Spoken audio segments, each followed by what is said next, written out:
सूरजपुर गांव के हृदय में आराव, नेहा, कबीर और सिया विशाल खेतों में स्वतंत्र रूप से खेलते हैं। उनकी हंसी हवा में गूंजती है। आराव की आवाज युवा उत्साह से गूंजती है। गर्मी की छुट्टी शुरू हो गई है। चलो कुछ नया करते हैं। नेहा की आंखें उत्सुकता से चमकती हैं, क्योंकि वह कहती है, हाँ, चलो जंगल में पिकनिक मनाते हैं। दोस्त जंगल में और गहराई में जाते हैं, जहां हवा भारी है और रास्ता अज्ञात में मुड़ जाता है। कबीर चुप्पी तोड़ते हुए शांति पर टिप्पणी करते हैं। यह मार्ग कितना शांत है। सिया मानती है, हाँ, लेकिन मुझे थोड़ा अजीब लग रहा है, क्योंकि जंगल के रहस्य उनके चारों ओर मंडरा रहे हैं। चार दोस्त एक प्राचीन कुएं पर ठोकर खाते हैं, जिसके काई से ढके पत्थर भूले हुए रहस्यों का संकेत देते हैं। जैसा कि नेहा कहती है, वाह, मैंने पहले कभी ऐसा नहीं देखा। कबीर आशंका के साथ अपनी चिंताओं को व्यक्त करता है। यह कितना पुराना दिखता है। शायद इसमें पानी है। गहराई से एक हल्की घंटी जैसी आवाज गूंजती है, जो उनका ध्यान खींचती है। आरव की आवाज सन्नाटे को चीरती है। क्या कोई है? सिया दृढ़ संकल्प के साथ जवाब देती है। चलो नीचे जाकर देखते हैं। कमरे में नीली रोशनी फैलते ही उनके सामने एक छोटा सा चमकदार जीव प्रकट हुआ। वह कुछ जुगनू जैसा था, लेकिन बड़ा, और उसकी आंखें चमक रही थीं। नमस्ते बच्चों, चारों चौंक गए। तुम बोल सकते हो? हाँ, मेरा नाम नीलू है। मैं इस जंगल का रक्षक हूँ। बहुत समय से कोई बच्चा यहाँ नहीं आया। तुम सब बहादुर हो। तुम यहाँ क्यों रहते हो? ये जंगल बहुत खास है। इसमें कई जादुई पेड़ पौधे हैं। मैं उन्हें बुरी ताकतों से बचाता हूँ, लेकिन अब मुझे तुम्हारी मदद चाहिए। कैसी मदद? नीलू ने बताया, इस जंगल में एक चांदी का झरना है, जिसकी पानी से जंगल के पेड़ पौधों को जीवन मिलता है, लेकिन पिछले महीने से उसका पानी सूख गया है। कोई बुरी शक्ति उस रास्ते को रोक रही है। अगर झरना सूख गया तो जंगल की जादुई ताकत खत्म हो जाएगी। हम तुम्हारी मदद करेंगे। हमें क्या करना होगा? तुम्हें झरने तक जाना होगा और वहां रखी काली चट्टान को हटाना होगा, लेकिन सावधान रहना, वहां धुंध के राक्षस रहते हैं।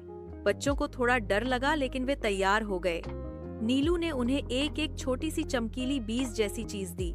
ये बीज तुम्हें रास्ता दिखाएंगे और अगर कोई खतरा आए तो तुम्हें ढाल देंगे।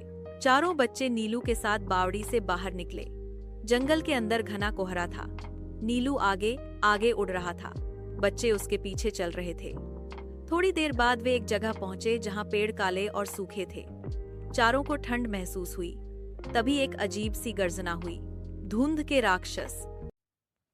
अचानक धुंध के बीच से दो बड़े बड़े छायानुमा जीव निकले।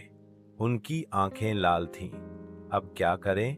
तुम्हारे पास जो बीज हैं, उन्हें अपने हाथ में कस कर पकड़ो और अपने दिल में हिम्मत लाओ। बच्चों ने वैसा ही किया। जैसे ही उन्होंने बीज पकड़ा, उनके चारों ओर नीली ढाल बन गई। राक्षस पास आए, लेकिन ढाल से टकराकर पीछे हट गए। हमें जल्दी झरने तक पहुंचना होगा। सबने दौड़ना शुरू कर दिया। राक्षस पीछे थे, लेकिन धीरे धीरे धुंध छटने लगी। बच्चे दौड़ते दौड़ते आखिरकार चांदी के झरने तक पहुंचे। वहां झरना सच में सूख गया था और उसके ऊपर एक विशाल काली चट्टान रखी थी। पानी की जगह बस पत्थर और धुंध थी। हमें इसे हटाना होगा। सब मिलकर धक्का देने लगे, मगर चट्टान हिली भी नहीं। अपनी दोस्ती और विश्वास को याद करो। मिलकर ताकत लगाओ। यही जंगल की असली ताकत है। चारों ने एक दूसरे का हाथ पकड़ा। उनके हाथों में जो बीज थे, वे अचानक चमकने लगे। नीली रोशनी पूरे झरने पर फैल गई। अब चट्टान हल्की हो गई और उन्होंने उसे आसानी से हटाया। जैसे ही चट्टान हटी, झरने से फिर से चांदी जैसा पानी बहने लगा। कोहरा छंट गया, पेड़ हरे भरे हो गए, पक्षियों की चहचहाहट गूंज उठी। जंगल में जीवन लौट आया। तुमने कर दिखाया। अब यह जंगल फिर से सुरक्षित है। अब तुम अकेले तो नहीं रहोगे। नहीं, अब जब भी मुझे मदद की जरूरत होगी मैं तुम्हें बुलाऊंगा। तुम इस जंगल के सच्चे दोस्त हो। चारों बच्चों ने वादा किया कि वे इस रहस्य को किसी और को नहीं बताएंगे। जाओ, अब देर हो रही है। तुम्हारे माता पिता इंतजार कर रहे होंगे।